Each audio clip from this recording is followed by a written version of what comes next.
사람에게는 저마다의 이름이 있습니다. 제 이름은 최형준이죠. 그러니까 저를 알고 있는 사람, 그러니까 여기서 지금 서서 마이크를 들고 설교하고 있는 이 사람을, 이 인간을 지칭할 때 최형준이라는 이름을 사용을 합니다. 그러니까 최형준은 여기 있는 이 사람을 가리키는 것이고, 이 사람을 다른 사람에게 소개시켜 줄 때도 최형준이라는 이름을 사용을 합니다. 그러니까 이름은 그 사람을 가리키는 거죠. 동일시되는 겁니다. 그러니까 예수 그리스도 이름을 사용한다는 것은 바로 예수 그리스도를 지칭하는 겁니다. 요한복음 1장 12절 영접하는 자 곧 그 이름을 믿는 자들에게는 하나님의 자녀가 되는 권세를 주셨으니라고 되어 있습니다. 그러니까 예수님을 믿는다라는 것은 예수님의 이름을 믿는 것과 동일한 거죠. 예수님을 믿는 것, 그분을 영접하는 것, 그것은 곧 그 이름을 믿는 것이 되는 거죠. 예수 그리스도라는 2000여 년 전에 그 팔레스타인 땅에서 나사렛에서 태어나신 그 예수를 믿는다라는 것, 그 이름을 믿는 것과 동일하다는 겁니다. 성경에는 이런 증거들이 너무나 많습니다. 예수님 이름으로 구원을 받고요. 예수님 이름으로 세례를 받습니다. 그 이름으로 죄사함을 받았고 그 이름으로 간구할 수 있으며 우리는 그 이름으로 기도합니다. 그리고 그 이름으로 치유하기도 하고 그 이름으로 귀신을 쫓아내기도 합니다. 우리는 그 이름으로 서로 사랑하게 되고 우리는 그 이름으로 기뻐하며 그 이름으로 우리는 승리하였고요. 우리는 그 이름으로 인내하면서 우리는 무엇이든지 예수 그리스도 이름으로 행동을 합니다. 성경에는 이런 증거들이 너무나 많습니다. 마태복음 10장 22절 또 너희가 내 이름으로 말미암아 모든 사람에게 미움을 받을 것이나 나중까지 견디는 자는 구원을 얻으리라. 18장 5절 또 누구든지 내 이름으로 이 어린 아이 하나를 영접하면 곧 나를 영접함이니. 20절 두세 사람이 내 이름으로 모인 곳에는 나도 그들 중에 있느니라. 19장 29절 또 내 이름을 위하여 집이나 형제나 자매나 부모나 자식이나 전토를 벌인 자마다 여러 배를 받고 또 영생을 상속하리라. 누가복음 10장 17절 70인이 기뻐 돌아와 이르되 주여 주의 이름이면 귀신들도 우리에게 항복하더이다. 요한복음 3장 18절 그를 믿는 자는 심판을 받지 아니하는 것이요 믿지 아니하는 자는 하나님의 독생자의 이름을 믿지 아니하므로 벌써 심판을 받은 것이니라. 14장 13절 너희가 내 이름으로 무엇을 구하든지 내가 행하리니 이는 아버지로 하여금 아들로 말미암아 영광을 받으시게 하려 함이라. 2장 22절 사도행전 2장 21절 누구든지 주의 이름을 부르는 자는 구원을 받으리라 하였느니라. 이와 같이 예수 그리스도의 이름은 곧 예수 그리스도라는 그 인격체, 하늘에 계셨다가 이 땅에 내려오셔서 우리의 모든 죄를 지시고 십자가를 지시며 우리의 모든 죄를 사하여 주시고 우리에게 구원을 주신 그 예수 그리스도 그분을 가리키는 말입니다. 동일시한다라는 거죠.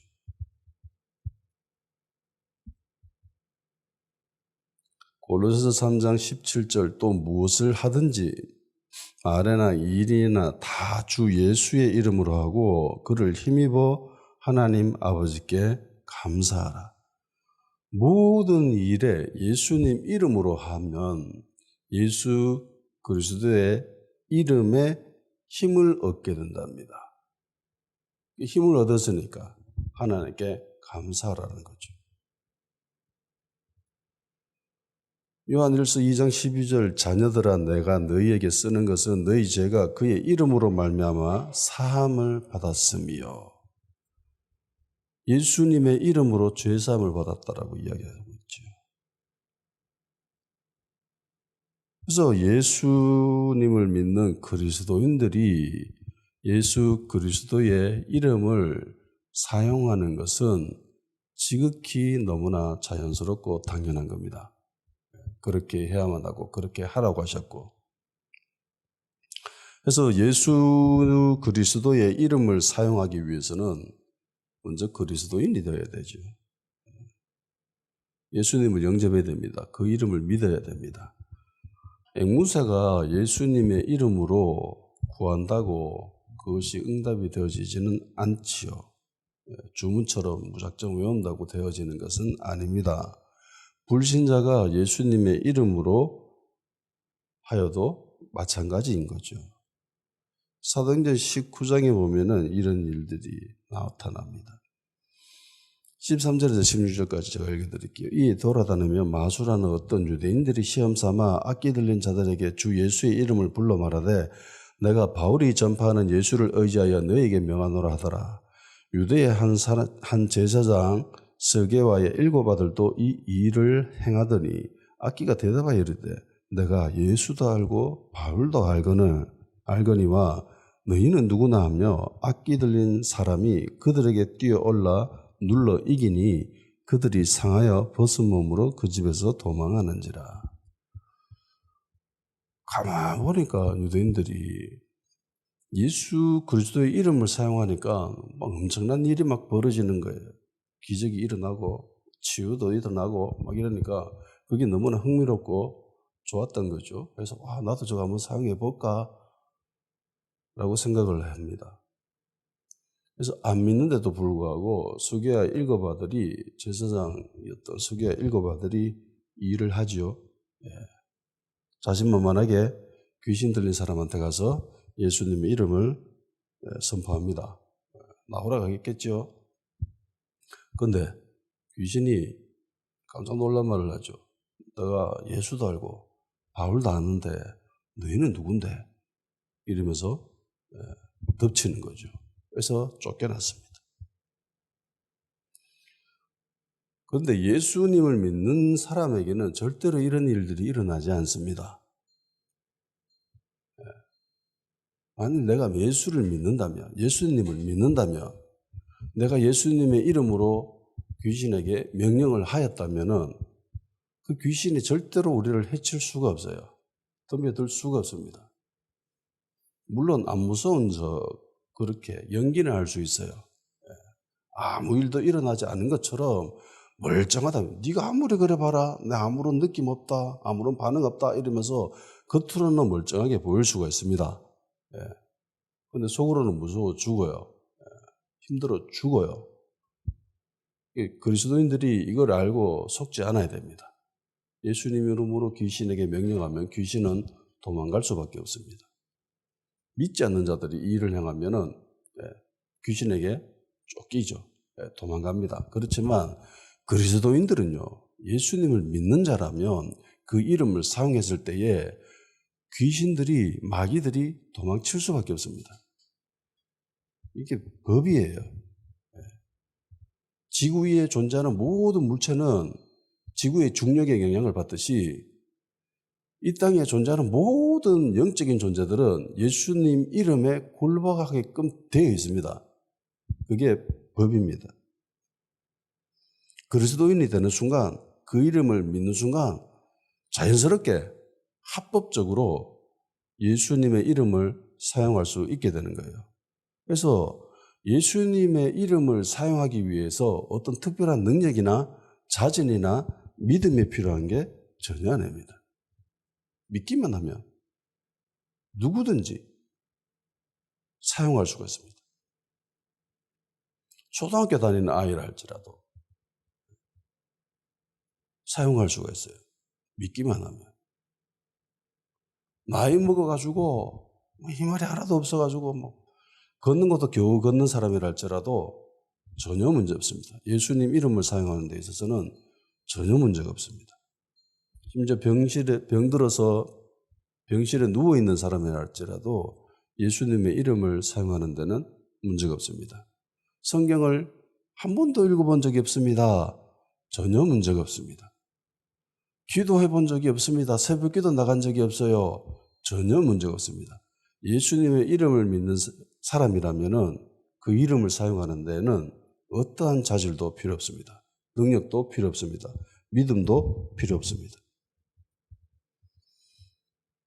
간혹 어떤 사람들이 그렇게 얘기할 수 있죠. 어떻게 저 같은 사람이 이렇게 죄 많은 사람인데 제가 어떻게 감히 예수님의 이름을 함부로 부를 수가 있습니까? 그 이름을 사용할 수가 있습니까? 도무지 이거는 말이 안 되는 이야기입니다. 당치도 않습니다.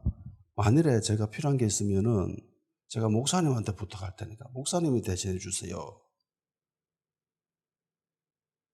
라는 생각을 가지고 있다면은 그거는 신약의 성경이 아니에요. 신약에서는 그렇게 가르치고 있지 않습니다. 이거는 구약의 생각입니다. 구약의 사고방식입니다. 구약은 모든 사람에게 하나님의 영이 있지 않았죠. 하나님의 영이 존재하는 사람들은 왕이나 제사장이나 선지자밖에 없었습니다. 그래서 그들은 그들에게 찾아가서 하나님의 뜻을 물은 거예요. 무엇이 맞을까요? 어떻게 해야 될까요? 그렇게 물었었습니다. 그렇지만 신약에 사는 우리들은 예수 그리스도로 말미암아 우리 안에 다 성령님이 계십니다. 그렇죠? 우리 안에 성령님이 계십니다. 그래서 우리는 더 이상 소위 기름 부으심이 있다라고 하는 그런 존재, 목사님이나 구원사나 그러면 부흥사나 그런 사람들한테 가서 하나님의 뜻을 물을 필요도 없고요. 대신해 주세요라고 요구할 필요도 없습니다. 이거는 우리나라 사람들이 가진 무당을 의존하는 그런 습성과 너무나 유사하기 때문에 사람들이 가치관에 깨어있지 못해가지고 자기도 모르게 그런 가치관에 사로잡혀 있는데 그것은 옳지 못한 태도예요. 성경은 그렇게 가르치고 있지 않습니다. 내가 예수님의 이름을 사용하는 겁니다. 예수님도 말씀하셨지요. 내가 해주는 게 아니라 너희들이 나의 이름을 사용하면 돼. 그렇게 말씀하셨습니다. 이거는 마치 예수님을 믿는 자들에게 자동적으로 백지수배가 건네어지는 것과 비슷합니다. 예수님을 믿는 순간 누구에나 이 백지수표를 가지게 됩니다. 백지수표를 가지고 있으면은 이 백지수표에는 금액 적기만 하면 되죠. 적어서 은행에 제출하면은 그 금액이 적혀 있는 액수대로 내어줍니다. 백지수표를 가지고 있음에도 불구하고 이것을 사용하지 않는다면은 이거는 문제가 있지요.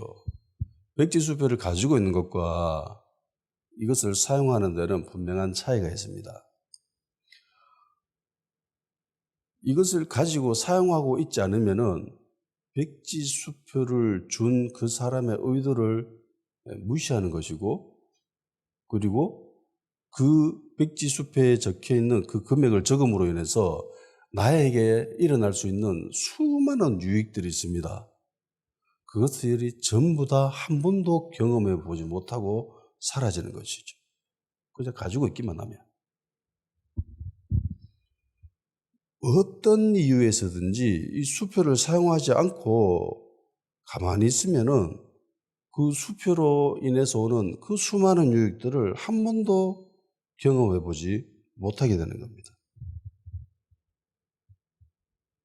어떻게 제가 감히 이 수표에다가 제가 적을 수 있습니까? 제가 주인님이 백지수표를 발행한 그 사람의 그 재정 상태를 염려해 가지고 혹시나 제가 이걸 적으면 재산에 타격이 있는 거 아닙니까? 재산을 축내는 게 아닙니까? 그런 염려로 인해서 그 금액을 적지 않는다면은 이것 또한 어리석은 태도죠. 원래 그 백지수표를 건넨 그 주인은 모든 것이 다 그 사람 것입니다.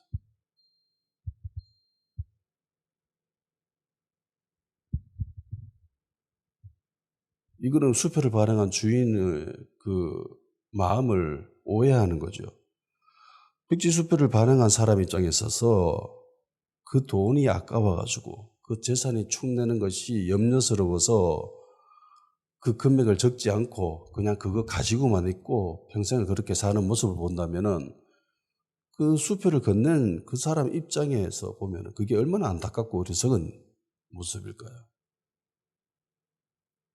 그 금액을 적어서 은행에 제출하면은 그 돈으로 월세 낼 수도 있고, 월세 살고 있으면은 전세를 옮길 수도 있고, 전세 살고 있으면은 집을 살 수도 있습니다. 좋은 차를 살 수도 있고, 애들 학원 마음대로 보낼 수 있고, 차도 좋은 차를 탈 수 있고, 병들어 있다면은 병원에 갈 수도 있고, 치료받을 수도 있고, 수술도 할 수 있고, 그것으로 정말 많은 것들을 할 수 있는데 안 하고 그냥 가지고 있는 것이죠.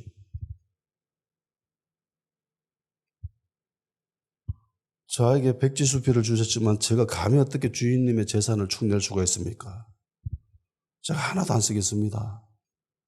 그대로 돌려드릴게요. 그렇게 이야기한다면은 이건 정말 어리석은 거죠. 이런 모습을 보고 그 주인이 좋아할까요? 아니면 어리석다고 생각할까요? 이건 정말 어리석고 안타까운 행동입니다. 주인이 쓰라고 준 거죠. 써. 마음대로 써. 부담 갖지 말고 써. 근데 그 적힌 액수 아무리 많이 적는다 할지라도 주인의 재산에는 전혀 타격이 없습니다. 아무런 타격이 없어요. 심지어 더 웃긴 거는 이 소비하는 곳, 그조차도 주인님의 것입니다.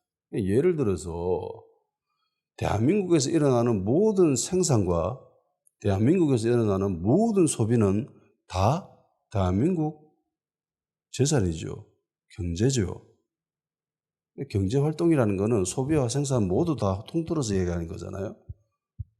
그러니까 여기서 소비한다 해도 이거는 대한민국의 것이고, 여기서 소비하든 생산하든 모든 것이 다 대한민국 것입니다. 그러니까 그 재산을 빼내가지고 내가 소비한다 할지라도 그것은 다 이미 하나님의 것이에요.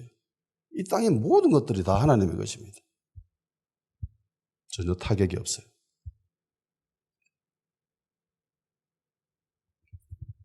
예수님이 비록 저에게 예수 그리스도의 이름을 주셨지만 저는 그 이름을 한 번도 사용하지 않겠습니다. 그 이름으로 병에서 고침받을 수 있지만은 전 제 병을 고치는데 예수님의 이름을 사용하지 않을 것입니다. 좀 더 고귀한 곳에 사용해야지 어떻게 제 개인적인 일에 주님의 이름을 사용할 수가 있습니까? 저는 사용하지 않고 꾹 참고 인내하겠습니다. 아이들이 병에 걸려가지고 힘들고 아파하지만은 저는 예수님의 이름을 사용하지 않을 것입니다. 이게 옳은 태도가 아니죠. 살아가면서 필요한 것이 정말 많습니다. 그리스도인이라 할지라도. 그때마다 예수님은 그때 필요할 때 쓰라고 예수님의 이름을 주셨는데 그리스도인들은 작정하고 저는 절대로 예수님의 이름을 사용하지 않겠습니다. 라고 한다면은 이건 정말 어리석은 거죠. 어떤 사람들은요, 예수님을 주실 때까지 기다립니다. 자기는 절대로 예수님의 이름으로 구하지 않고 예수님이 알아서 주시겠지, 하나님이 내 형편 보고 다 알아서 해주시겠지라고 기다리고만 있습니다. 주시지 않으면 하나님의 뜻이 아닌 줄 알고 그렇게 포기하는 사람들도 있습니다. 이건 예수님이 원하던 우리의 모습이 아니에요. 예수님은 절대로 그런 마음을 가지시지 않죠. 사용하라고 합니다. 백지수표를 사용하는 사람들은 또한 두 부류로 나눠질 수가 있습니다. 금액을 적게 적는 사람과 그리고 금액을 많이 적는 사람이 있겠죠. 어떤 사람들은 백지수표에 적당한 금액을 적어낼 겁니다. 뭐 이 정도면 충분해 라고 생각하면서 적당한 숫자를 적는 사람들이 있을 것이고, 어떤 이는 과감하게 숫자를 적어내는 사람들도 있을 겁니다. 성경은 천국은 침노하는 자의 것이라고 합니다. 다른 번역본에 보면은 하나님 나라는 힘으로 빼앗는 자의 것이다 라고 되어 있습니다. 힘으로 빼앗는 자, 공격하는 자의 것이다. 그러니까 하나님 나라는 힘으로 뺏는 자의 것이, 쟁취하는 자의 것입니다. 우리에게 주어진 백지수표가 있으면은 그 숫자에 가감해야 될 필요가 있습니다. 도전적이어야 돼요. 적당히 뭐 타협해가지고 뭐 이 정도면 됐어 라고 하는 거, 뭐 그럴 수도 있어요. 그렇게 살아도 전혀 문제는 없습니다. 우리가 구원받고 살아가는 데 있어서. 그렇지만 가끔씩 신앙의 모험은 할 필요가 있다고 생각합니다. 우리는 과감하게 더 큰 금액을 적어낼 수 있어야 합니다. 백지수표를 받았다면은 그걸 사용해야 되죠. 내가 필요한 만큼, 아니 그보다 더 큰 금액을 적을 수 있어야 합니다. 우리 하나님 아버지의 재산은 너무 많습니다. 너무 큽니다. 셀 수가 없어요. 모든 부의 근원이 하나님께로부터 나왔습니다. 주님은 믿음이 큰 자를 보시고 늘 칭찬하셨습니다. 가버나움의 백부장이 그런 사람이었죠. 백지수표에 그 백부장은 굉장히 큰 금액을 적어냅니다. 집 하인이 중풍병에 걸려 누워 있었습니다. 그래서 예수님을 찾아가죠. 고쳐달라고. 그래서 주님이 이렇게 얘기하십니다. 이르시되 내가 가서 고쳐주리라. 백부장이 대답하여 이르되 주여 내 집에 들어오심을 나는 감당하지 못하겠사오니 다만 말씀으로만 하옵소서. 그러면 내 한이 낫겠사옵나이다. 나도 남의 수하에 있는 사람이요 내 아래에도 군사가 있으니 이더러 가라 하면 가고 저더러 오라 하면 오고 내 정도로 이것을 하라 하면 하나이다. 예수께서 들으시고 놀랍게 여겨 따르는 자들에게 이르시되 내가 진실로 너에게 이르노니 이스라엘 중 아무에게도 이만한 믿음을 보지 못하였다. 보지 못하였노라 그렇게 말씀을 하시죠. 백부장이 가지고 있었던 믿음은 보통 사람들이 가지고 있는 그 믿음보다 한 차원 높은 믿음이었습니다. 굉장히 과감한 믿음이었어요. 예수님이 친히 말씀하시잖아요. 내가 너 집에 갈게. 가서 고쳐줄게 라고 했습니다. 그럼에도 불구하고 말씀만 하시면 됩니다 라고 얘기하죠. 이 믿음이 굉장히 과감합니다. 우리가 백지수표에 숫자를 적어서 은행 직원에다가 건네죠. 건네줄 때 그 은행 직원은 우리 옷차림을 살피는 게 아니에요. 수표를 건네는 사람은 그 은행 직원이 살펴보는 범주에서 벗어나 있습니다. 제외예요. 수표를 건넨 자의 외모나 능력이나 자격 이런 건 보지 않습니다. 볼 필요도 없습니다. 이 사람이 뭐 세수를 했나, 머리를 감았나, 옷은 제대로 입었나, 뭐 이런 거는 신경 안 쓰죠. 전혀 문제가 안 됩니다. 체육복을 입고 왔든지, 머리를 안 감았든지, 세수를 안 하든지, 양치를 안 해도 아무런 상관이 없습니다. 거지 몰골로 가더라도 아무런 상관이 없습니다. 약간은 신경은 쓰일 수 있겠죠. 그렇지만 은행 직원이 확인하는 거는 이 수표가 우리 은행에서 발행한 것이냐, 이 제대로 된 수표냐, 그거 보겠죠. 그리고 두 번째, 이 사인이 제대로 된 사인인가? 이 금액을 가지고 있는 그 사람의 원주인의 사인이 맞는가? 그걸 확인하겠죠? 그거 맞다면 그 금액을 보겠죠? 그리고 그 금액이 적혀 있는 그대로 내어줍니다. 거지 몰골이든 부자처럼 명품으로 꽉 차려입고 뭐 그래 가든 그건 그 금액을 인출해 주는데 전혀 문제가 안 됩니다. 다만 확인하는 거는 수표, 사인, 금액 이게 전부입니다. 그 위에는 보지 않아요. 그게 맞으면 그 숫자에 적혀 있는 그 금액은 나의 것이 됩니다.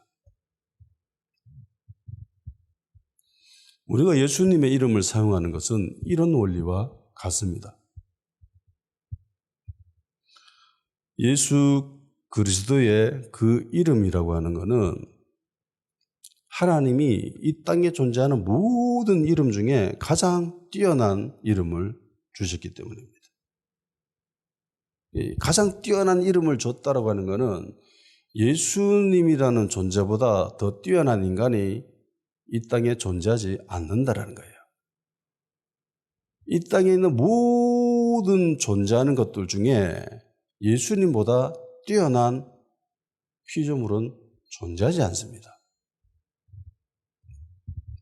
에베소서 1장 20절, 22절 그의 능력이 그리스도 안에서 역사하사 죽은 자들 가운데서 다시 살리시고 하늘에서 자기의 오른편에 앉히사 모든 통치와 권세와 능력과 주권과 이 세상뿐 아니라 오는 세상에 일컫는 모든 이름 위에 뛰어나게 하시고 또 만물을 그의 발 아래에 복종하게 하시고 그를 만물 위에 교회의 머리로 삼으셨느니라.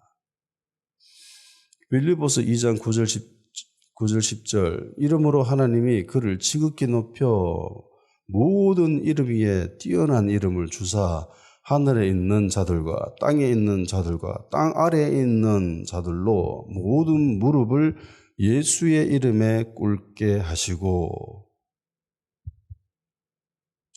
그러니까 이 이름이라고 하는 것은 이 세상만이 아니라 다가오는 세상에서도 가장 뛰어난 이름입니다. 모든 만물이 그 이름에 복종한다라고 합니다.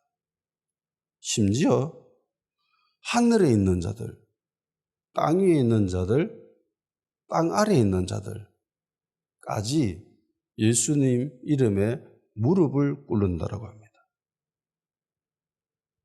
그리고 예수님은 그 이름을 우리에게 주셨어요. 그리고 사용하라고 하십니다.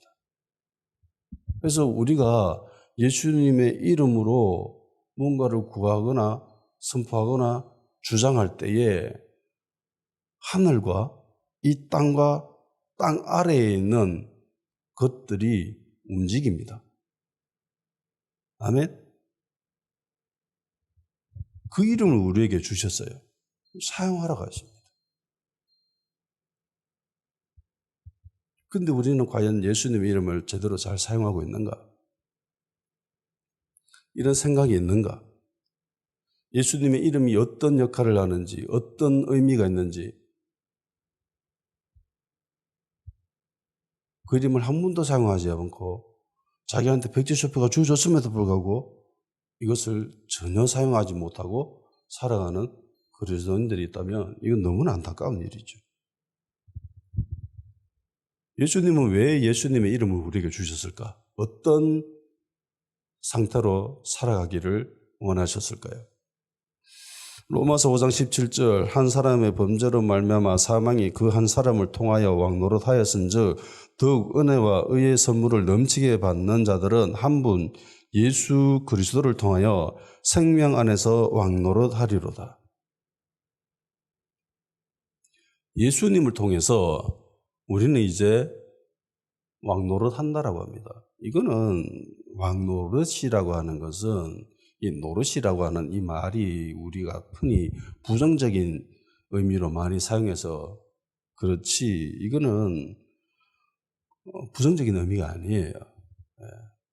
애들이 뭐 소꿉 장난할 때 엄마 역할, 아빠 역할 이렇게 하면서 뭐 그렇게 하는 그런 왕노릇이라는 그런 의미가 아닙니다. 애들이 소꿉 장난, 야, 내 엄마 역할해. 내 애 역할 할게. 이러면서 응애, 응애 이러면서 우유 줄게 이러면서 그런 게 아니에요.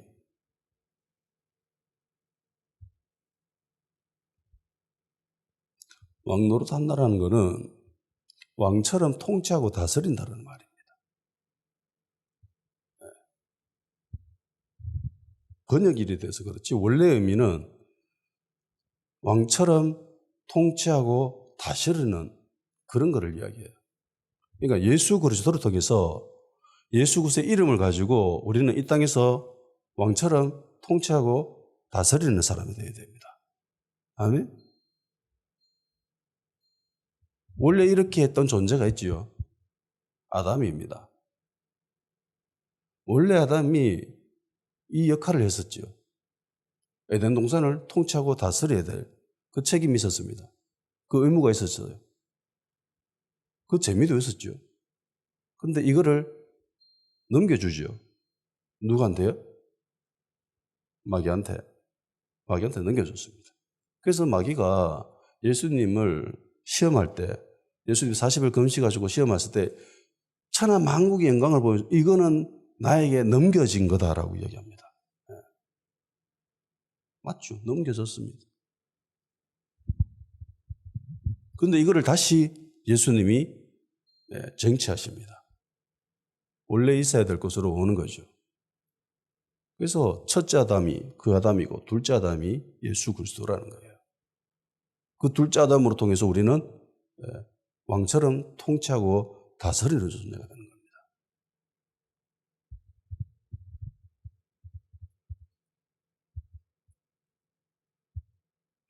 예수님을 믿는 자들은 왕처럼 통치하고 다스리는 삶을 살아야 됩니다. 주님이 주신 승리를 지키면서 살아가는 존재예요. 주님이 이미 승리하셨지요. 그래서 우리는 그 승리를 지키는 존재예요. 주님의 이름을 가지고 통치하고 다스리는 삶을 살아야 됩니다. 음보의 권세가 이기지 못하는 곳이 교회입니다. 모든 이름 위에 뛰어난 이름을 가진 예수 그리스도께서 교회의 머리가 되십니다. 모든 충만함이 그분에게 있습니다. 교회에 있습니다. 통치하고 다스리는 삶을 살아가기 필요한 모든 것들이 다 예수 그리스도 안에 있습니다. 그리고 예수님은 그 이름을 사용하라고 하십니다.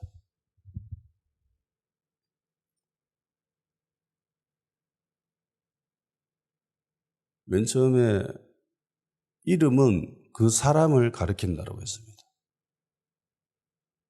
예수 그리스도 이름은 예수 그리스도를 가리키는 말이죠. 우리가 예수님의 이름으로 간구하는 것은요, 곧 예수님이 간구하는 것과 같습니다. 우리가 예수님의 이름으로 귀신을 쫓아낸다면 예수님이 귀신을 쫓아내는 것 같다라는 겁니다. 예수님이 직접 귀신을 쫓아낼 필요가 없이 내가 예수님의 이름을 가지고 귀신을 쫓아내는 거예요. 예수님의 이름으로 병을 고치면 예수님이 병을 고치는 것과 같습니다. 우리가 예수님의 이름을 믿는 것은 예수님을 믿는 것이고 우리가 예수님의 이름으로 세례를 받는 것은 예수님께 세례를 받는 것과 같은 이치입니다. 예수님의 이름이 선포될 때 기적과 이적이 나타납니다. 교회에서 주님의 이름으로 이런 일들이 흔하게 일어나야 돼요. 이것이 보통 그냥 노멀하게 일어나야 되는 일입니다. 그리스도인들에게 있어서 이런 일들은 자연스럽게 일어나야 될 일이에요. 특별한 일이 아닌 것처럼 이게 그냥 평범한 일상인 것처럼 그런 일들이 일어나야 되는 겁니다. 우리의 삶으로 통해서 주님이 역사하시게 하는 방법이 바로 예수님의 이름을 사용하는 겁니다. 주님의 이름으로 간구하고 주님의 이름으로 기도하고 주님의 이름으로 치유하십시오. 무엇을 하든지 예수님의 이름으로 하십시오. 그것이 하나님께 영광이 됩니다. 예수님의 이름으로 초자연적인 일들이 일어나고 기적과 이적이 일어나고 그리고 그 이름으로 우리는 왕처럼 통치하고 다스리는 존재로 그런 그리스도인으로 살아가야 됩니다. 다 같이 기도하는 시간 가지도록 합시다. 예수 그리스도의 이름을 사용하는 자들에게 하여 주시옵소서. 우리의 삶 속에 예수님의 이름이 드러나게 하여 주시옵소서. 그 이름으로 기적과 이적이 나타나게 하시고 치유와 회복이 예수 그리스도의 이름으로 일어나게 하시고 무엇보다도 담대한 믿음으로 그 이름으로 우리는 통치하고 다스리는 삶을 살아갈 수 있도록 주여 역사하여 주시옵소서.